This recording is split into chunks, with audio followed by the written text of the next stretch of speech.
that put more pressure on Hitler, intimidate Hitler more? Yeah, it's a really tricky one. It's such a difficult one because you're always looking at it through, you know, the enemy has a vote and you don't know what that vote is going to be and you don't know what it's going to look like. There's no question that Europe, the rest of Europe is cowed by the kind of impression of military might that the Germans have put out. They certainly fear they are stronger than they actually are. And then on the other hand, they're also going, yeah, but Germany doesn't have natural resources, doesn't have access to the world's oceans. It's kind of, it shouldn't be able to win a war, and so they're kind of contradicting themselves at the same time. So one minute they're sort of going, oh God, I don't want to take on all those Nazis and all those swastikas and those automaton stormtroopers. But on the other hand, they're then saying, but actually Germany doesn't have much in its kind of, in its basket. It's got actually quite a lot of weaknesses and we should be able to kind of prevail, blah, blah, blah. We'll just impose an economic blockade and then it'll be stuffed. And Britain is not ready to fight a war in 1938, but nor is Hitler, nor is Germany. So, one is sort of striking out the other. But it's very easy to say that in hindsight. But at the time, with people kind of digging trenches in Hyde Park in central London and barrage balloons going up over London and, children being evacuated from the cities and 92% of the population not wanting to go to war, you can see why he takes the course he does. I suppose that's what I'm saying. I'm not saying it's necessarily the right decision, but I think it's an understandable decision. Oh, but what about even just on the human level? If I go into a room with a British gentleman versus going to a room with Trump, it feels like it's so much easier to read and manipulate the British gentleman because Trump is like Trump-like characters. It seems like Hitler is similar, Churchill is similar. It's like this guy can do anything. There's something terrifying about the unpredictability. Yeah. It feels like there's something very predictable about Chamberlain. Yes, I think that's true. But also one has to take a step back and think about what Britain represents, so therefore what Chamberlain represents in 1938. Britain has the largest empire the world has ever known in 1938. We shouldn't forget that, right? Third of the world is pink, as the saying goes, and that saying comes from the kind of atlas of the world where all British territories are kind of colored pink. Yeah. And on top of that, it has lots of extra imperial territories as well. So, if you look at there's this incredible map of global shipping in 1937. And there's these little ant lines of ships going out. And one of the strongest ant lines is going down to Argentina and South America from Britain. So down past West Africa and down the Southern Atlantic, and there it is. And that's because Britain owns most of Argentina. It owns huge, great farming estates and ranches. It owns the railway system. It owns many of the port facilities. So you didn't even need an empire. You just need the facilities that overseas trade and possessions can give you. And Britain not only has the largest navy, it also has the largest merchant navy. It has 33% of the world's merchant shipping and access to a further 50%, Greek, Norwegian, Canadian shipping that it can access. So if you've got access to in excess of 80% of the world's shipping, that puts you in an incredibly strong position. And actually, all sorts of other things have been going on. While they might not have been creating a huge army or producing enough Spitfires that they might want to up until this point, what they have also been doing is stockpiling bauxite and copper and tungsten and huge reserves. And because Britain has this huge global reach, and because it has its empire and its extra imperial assets, it can strike bargains that no one else can strike. So it can go into various countries around the world and can go, okay, I want you to guarantee me for the next 5 years every bit of your rubber supply. I will pay over the asking price to secure that. And it's doing that in the 1930s. So when war comes, it's got everything it possibly needs. Now, you always need more because it's suddenly turning into a kind of, proper global, long drawn out war. But that is a huge advantage. So it is with that mindset that Chamberlain is going into those talks and thinking, okay, well, I'm not going to get a war over the Czechoslovakian. Who cares about them? But I am going to show Hitler that I mean business. Hitler's going, who's this stuffy guy with his white hair? I don't give a toss about him, and he's coming at it from a completely different perspective. And I think one of the things that's so interesting from a dramatic point of view and from a historian's point of view, or even a novelist's point of view, in the case of Robert Harris writing his book about these negotiations, which I don't know if you've read it, but it's terrifically good.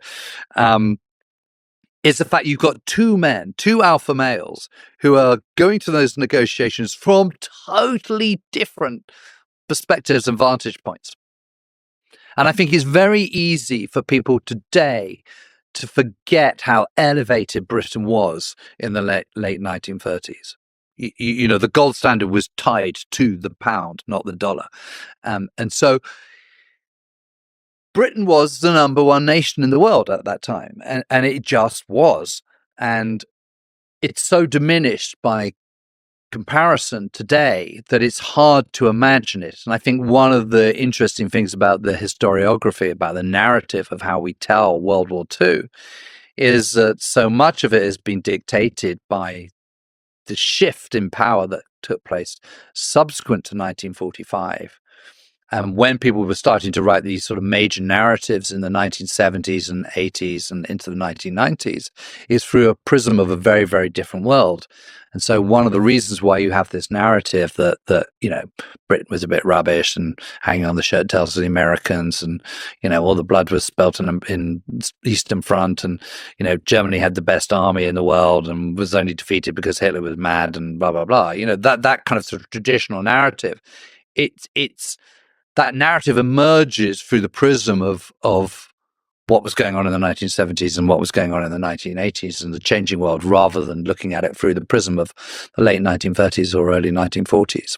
So there is this moment of decision. When do you think, what lesson do you take from that? When is the right time for appeasement, to negotiate, for diplomacy, and when is the right time for military strength, offensive, attacking, for military conflict? Where's that line? Where's that? Well, I kind of think it probably was when it was. I mean, Poland. Yeah. Honestly, I'm not sure it would have been the right decision to go to war in 1938. I think it would. I can't predict, because you can't second guess how things are going to play out, because you just don't know. But I'm not sure that Chamberlain made the wrong decision. I'm not saying he made the right decision. I'm just like, I'm being a bit wishy-washy about this. You could have threatened it more. Imagine Churchill in those same meetings. Yeah, but Churchill also appeases. I mean, he appeases Stalin all the time. I mean, so the idea that Churchill's this big, strong man and never appeases, and, he's gung-ho for war. Churchill's out of the government at that time. He recognizes that you can't trust Hitler. He recognizes that Nazism is bad. But because he's out of the government, he doesn't have a window on exactly where Britain is at that particular time in the way that Chamberlain does. So I suppose what I'm saying is Chamberlain is better placed to make those decisions than Churchill is, which again doesn't mean that Chamberlain is right and Churchill is wrong. It's just, that's a massive punt to go to war in 1938 when you still don't have, you've got a handful of Spitfires, you've got a handful of Hurricanes, you haven't got enough, your air defense system isn't properly sorted at this point. Your Navy is strong. But, what's that going to look like? I mean, if you do go to war? Because there's not going to be armies sweeping into Germany. It's going to be accelerated industrialization for a year. So, no, even if they go to war in 1938 over Czechoslovakia will not be saved. France and Britain will not be going and invading Germany. That is absolutely not going to happen. So sort of what's the point? I mean, if you're not going to do that, why didn't you accelerate your rearmament thereafter? Get your ducks in a row, and then you can consider it. I mean, after all, even in September 1939, they don't really do anything. I mean, we talked about the kind of the Saar offensive, which isn't really an offensive at all. It's firing one round of machine gun and scuttling back again. But I mean, they don't even do that then. They're still buying time in 1939. And, Britain is only just about ready to take on the onslaught of the Luftwaffe in summer of 1940. Well, nobody is ready for war.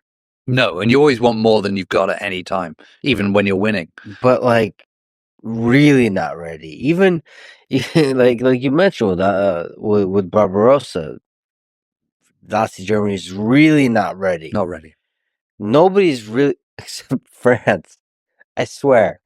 France have radios. Fine. But come on.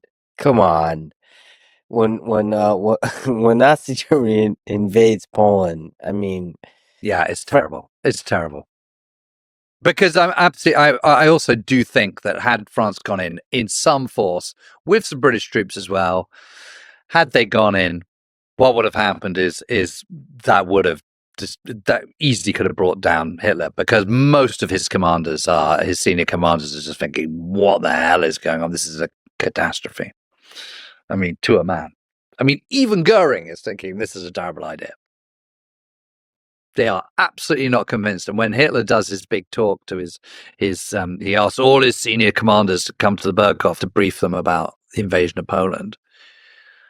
It's just after the Ribbentrop-Molotov pact of the 22nd of August. He calls them all to the Berghof and says, come in mufti, come in civilian suits. They all turn up and he gives them this kind of huge, great speech. And says, this is the moment. This is the time. This is what we're going to do. And they're all going, what? You're kidding me. What, we're going to Poland on the 26th of August? That's the plan? Like 2 days' time?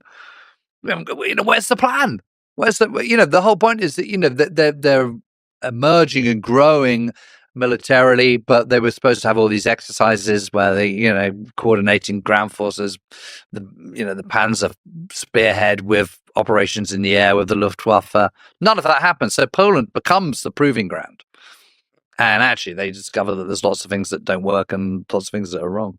But it's flying in the face of all military convention that they, he does this without any kind of warning. And even by the 1st of September, where there's been this kind of sort of 5-day delay, at the last minute negotiations. The last minute negotiations are thrust upon Hitler by people like Goering and by Mussolini and the Italians going, oh my God, don't do this. There's got to be a solution. Hitler's absolutely jumping at the bit. Well, in that case, from a dark militaristic perspective, his bet paid off. Well, except that it ended in ruins in May 1945 with total collapse of Germany. So you could say the worst decision he ever made was going into Poland in September 1939. Depends which way you look at it. But I mean, yes, it's successful in that Poland's overrun in 18 days. And there's so many counterfactuals here. But I mean, if you were to say to Hitler on the 30th of April, as he's sort of taking out the pistol from his holster on his sofa in the Führerbunker and going, so Adolf, 1st of September 1939, still backing yourself on that one? I mean, he might have a different view. The guy's insane and full of blunder, so he probably would have said, yeah, do it all over again. Yeah, I'm sure he would have done as well. The conquest. Poland was not a mistake. Soviet Union was not a mistake. No. It's just some of the other people I was let down by people not being strong enough. Yet the Prussian generals are all... Yeah, of course. That's exactly what he'd say. It wasn't my fault. He might have quietly done some different decisions about Barbarossa. Maybe the timing would be different. Maybe that all-out central thrust rather than kind of splitting it into three. Yeah. But he was very sure, it seems like, maybe you can correct me, that Britain and France would still carry on with appeasement even after he invaded Poland. Absolutely. He was completely convinced by it. There was clearly a kind of sort of 10 to 15% level of doubt but what the heck, I'm going to do it anyway. He ratcheted himself up into such a laver of kind of, this is the moment. I have to do it now. This is fate. I'm 50, and I could be taken out by an assassin's bullet. I've got this important life work that I've got to do. We've got to get on with it now. There could be no more delay. This is my mission. This is our mission of the German people, and either the German people have got the will and the spirit to be able to pull it off, or I was wrong, and therefore we don't deserve to be 1,000-year right. We don't deserve to be the master race. Black or white, us or them, either or. It's the same all the time. So can you tell the story of the Molotov-Ribbentrop Pact in 1939? So they make an agreement, Nazi Germany, the Soviet Union, and that leads us, just like you were mentioning, in a matter of days. Yeah. How compact everything is. It's just really, really fascinating. It's a beautiful summer in Europe. Summer of 1939, it's one of these sort of glorious summers that sort of never rains. It's just sunshine, sunny day after sunny day. It's kind of, it's like that sort of golden summer of 1914 as well, where sky always seems to be blue, fluffy white clouds, everyone's sort of, but this sort of, the storm clouds of war, to use that cliche, are kind of brewing. The Russians have reached out to Britain and France and said, come on over, let's negotiate, let's see what we can do. And there is just no stomach for that at all. I mean, if ever there is I think, a mistake, that's Britain and France should have been a bit more into real politics than they were. That it's such an opportunity to ensure that to snooker the Third Reich, and they don't take it, because in many ways they see the westward spread of communism in exactly the same way that the Nazis see the threat of the westward spread of communism, as something that's every bit as repellent as Nazism, and they don't want to be getting into bed with these guys. Of course, they kind of have to changed tack on that one in summer of 1941 in very quick order, and that's the whole point about Churchill appeasing Stalin. I mean, it's all very well people saying, well, Churchill wouldn't have appeased Hitler in the 1930s, but he does appease. He appeases all the time, and they missed that opportunity. And the French and British delegation is third-tier commanders, generals going over. It's a shit show. I mean, excuse my French, but I mean, it's just, it's a nonsense that they're not ready for it. They're not prepared. The British guy, Admiral Drax, doesn't have any authority. The whole thing's a complete joke. It's never going to get anywhere. You tell the story of this quite beautifully, actually. Again, it's such a human story. I mean, it seems like the Stalin and the Soviet, they've already made up their mind. But I don't think they have. I think wait. I mean, you described quite well that they value in-person meeting. Yes. So, like, Chamberlain should have just gone to Moscow. Yeah, get on a plane. Like, it's such a, maybe it's a simplistic notion, but that could have changed the trajectory of human history right there. I really think it could have done. I think that's much more grievous mistake than Munich. Why are leaders so hesitant to meet? I'm told now by a bunch of diplomats that no, there's a process. At first you have to have these diplomats meet, and they have to draft a bunch of stuff. And I sometimes have this simplistic notion, like, why not meet? Why not meet? Like, I think there is a human element there. And of course, especially when there's this force that is Hitler. Well, yes, and because we humans, we like to interact. Yeah. And you like to see people in 3 dimensions. And, I'm sure that's why you always quite rightly insist on doing your podcast face to face. Because you want to get the cut of someone's jib, and you want to be able to see them, and you want to see the intonation in expression and the whites of their eyes and all that kind of stuff. And that just does make a difference, of course, because, we're fundamentally animals and we want to be sizing people up. And it's much easier to do that when you're a few feet away from each other than it is on a video screen or through the prism of someone else. Yeah, but there's also just, you see the humanity in others. It's so much easier. You see this in social media.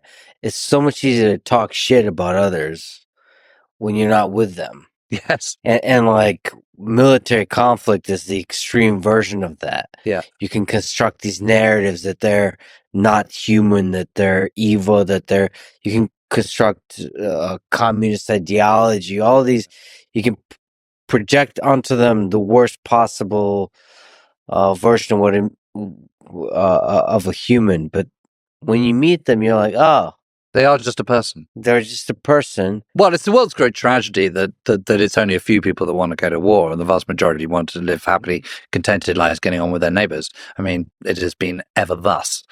It's just, it is those few that kind of ruin it for everybody else. But anyway, to go back to Leningrad, back in August 1939, they go half cock. They're disrespectful to Soviet Union as a result of that. It gets nowhere. Had they been able to put on a really, really firm offer there and then to the Soviet Union would have probably come in. I mean, the big thing is that the Soviet Union said, this is a big stumbling block. The Soviet Union said, yeah, but we want to be able to march through Poland if we get threatened by Germany. Mm-hmm. But the British and the French just smell a massive rat there. They're basically saying, if they agree to that, what they fear is that the Soviet Union will just march into Poland and go, yeah, but you said we could, and take it, which they unquestionably would have done. But it would have stopped the World War, probably. They're willing to appease Hitler. They're not willing to appease Stalin in that situation. Well, they're not willing to appease anybody by that stage. That's the point. Well, they appeased Hitler. Because they did the year before, but there's a bottom line, which is Poland. So it's changed. That's right. Right. But anyway, the bottom line is they don't. There is a reluctance on the part of French and the British to negotiate with the Soviet Union because they're communists. Don't like them. Don't trust them. Worry about what they're going to do with Poland, and they're going to be, jumping out of the fire into the kind of water, and it doesn't come off. And as a consequence of that, the Soviet Union continued to pursue more hardly, more vociferously, the opportunities that the Germans are offering, which is this split of Poland. Because the Soviet Union wants that part of Poland back in its own sphere of influence, and it doesn't want to go to war just yet. And the agreement that they won't attack each other, essentially. Yeah. Do you think Stalin actually believed that? No, he believed it in the same way that Hitler believed it, that it was a cynical kind of, convenient bit of realpolitik for now. I mean, I think Soviet Union was as determined to get rid of the Nazis as the Nazis were determined to get rid of the Soviet Union. I think whoever fired first was not decided at that point, but I do think that from the moment that Hitler takes power in 1933, a conflict between the Soviet Union and Nazi Germany is inevitable. Yeah, so either direction, you think it's inevitable. Yeah. I think there's a huge amount of evidence for that. Stalin probably wanted it, in 42, 43? Yeah. Something like that. Yeah, and they're doing exercises and stuff and building out. He's not ready yet because he knows he's done the purges and he's got to get his army, he's got to get his armed forces back into shape and all the rest of it. But so they have this incredibly cynical agreement, but at that point, Hitler's hands are untied. He no longer has to worry about the threat from the Soviet Union. He's got carte blanche to go into Poland, and he doesn't believe that France and Britain are going to go to war over Poland. He's wrong about that, obviously. But France and Britain, despite going to war with them, still do nothing. So, he's got away with it. Who was Churchill? And how did Churchill come to power at this moment? Well, Churchill is this absolutely towering figure in British politics, who's been, his first a minister in the kind of noughties of the 20th century and the first years of the 20th century. First of the Liberals, then of the Conservatives. He's a former Chancellor of the Exchequer. He's a towering figure, but he's been in the wilderness because he's out of favour with the Stanley Baldwin government. He's out of favour with Chamberlain, but he is this towering figure, and he has been very outspoken as a backbencher, which basically means you're not a minister, you're not in the cabinet, you're just an ordinary member of Parliament. But obviously, you're an ordinary member of Parliament, but you're also an ordinary member of Parliament who has had ministries of state and who is this towering figure. So he's listened to in a way that other backbenchers aren't. And he has been saying, we need to stand up to the dictators. We need to do this. We need to rearm more heavily, and blah, blah, blah. So when war is declared, he's brought back into the Admiralty in charge of the Navy, which is Britain's senior service. And suddenly he's there. And what happens is Britain doesn't really do anything. It's very difficult working with France because France is so politically fractured that they can't make any decisions. When you can't make any decisions, you're just impotent. And so Churchill first mentions going into Norway and mining the leads. So the idea is that you're making life very difficult for the Germans to get iron ore out of Sweden. Their main source of iron ore is up in the northern part of Sweden in the Arctic Circle. It then goes on a railway through northern tip of Norway and then gets shipped down the west coast of Norway into Germany, into the Baltic. So Churchill suggests in September 1939, why don't we mine the leads, which are these passageways out of the fjords in the north into the North Sea. Why don't we mine those and stop the Germans from taking this? Everyone goes, well, yeah, that's quite a good idea, but they can't decide, and French are nervous that if they do that, the Germans will retaliate and bomb France and all this kind of stuff. So no decision is made until kind of April 1940. They go up to start mining the leads on exactly the same day that the Germans invade Denmark and Norway, and so they're caught off guard. And at that moment, really, it's seen as a failure of Chamberlain's government, and there is a kind of a mounting realization that no matter how good he was or competent he was as a peacetime prime minister, he's not a wartime prime minister. He's not served in the armed forces himself. He doesn't really understand it. It needs a different set of hands. And his government falls on the 9th of May. It becomes inevitable that he's going to have to resign. And the obvious person to take his place is Lord Halifax, who is in the House of Lords, but you can still be a prime minister. And he is, without question, the most respected politician in the country. He's former Viceroy of India. He's seen as an incredibly safe pair of hands, man of resolute, sound judgment, etc., etc. But he doesn't want to take it. He feels physically ill at the prospect, doesn't want this responsibility. He's also not really a military man. He's got a slightly sort of withered hand, which has prevented him from doing military service. And he just blanches at this moment. And that really leaves only one other figure that could possibly take on this position, and that's Churchill. So when Chamberlain resigns on the 9th of May, and Halifax says it's not for me. The only person who's going to slip into that position is Churchill, and he becomes prime minister, and he accepts it gladly. He feels like this is his mission in life. This is his moment. Cometh the hour, cometh the man. But he comes with a huge amount of baggage. I mean, he's known as a man who drinks too much, whose judgment hasn't always been great. He was chancellor during the time of the general strike, 1926.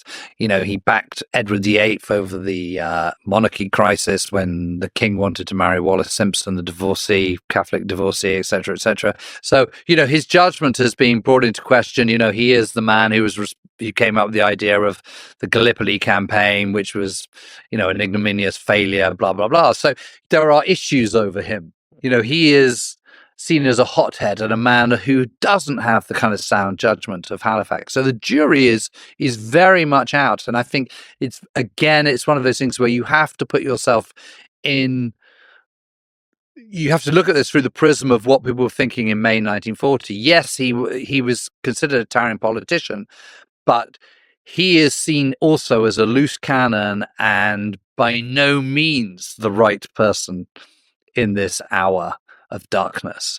And it is coincidental that the 10th of May, 1940, when he takes over as prime minister, he becomes prime minister, not through an election, but by default, of a new nationalist government. So no longer a conservative government, but a nationalist cross-party coalition government for the duration of the war, which includes, members of the Liberal Party and also the Labour Party, as well as conservatives. That it is by no means certain that he's going to be able to deliver the goods. And it is also coincidentally the same day that the Germans launched Case Yellow, Operation Yellow, the invasion of the Low Countries and France. So these are tumultuous events, to put it mildly. And it is also the case that, only a couple of weeks before, Paul Reynaud has taken over as prime minister of yet another coalition government in France from Daladier. So political turmoil is very much the watchword at this time for the Western democracies, just at the moment that the Germans are making their kind of, their hammer strike into the West. This might be a good moment to bring up this idea that has been circulating recently, brought up by Daryl Cooper, who hyperbolically stated that Churchill was the, quote, chief villain of the Second World War. To give a good faith interpretation of that, I believe he meant that Churchill forced Hitler to escalate the expansion of Nazi Germany beyond Poland into a global war. So Churchill is the one that turned this narrow war, Czechoslovakia, Austria, Poland, into a global one. Is that accurate? No, I don't think it is. I mean, not least because the decisions over Poland were made by Chamberlain's government, not when Churchill was out of government. So, Churchill wasn't even involved in that decision-making process at the time. No, I don't think so. I mean, again, I go back to kind of Britain's position in the world in 1939.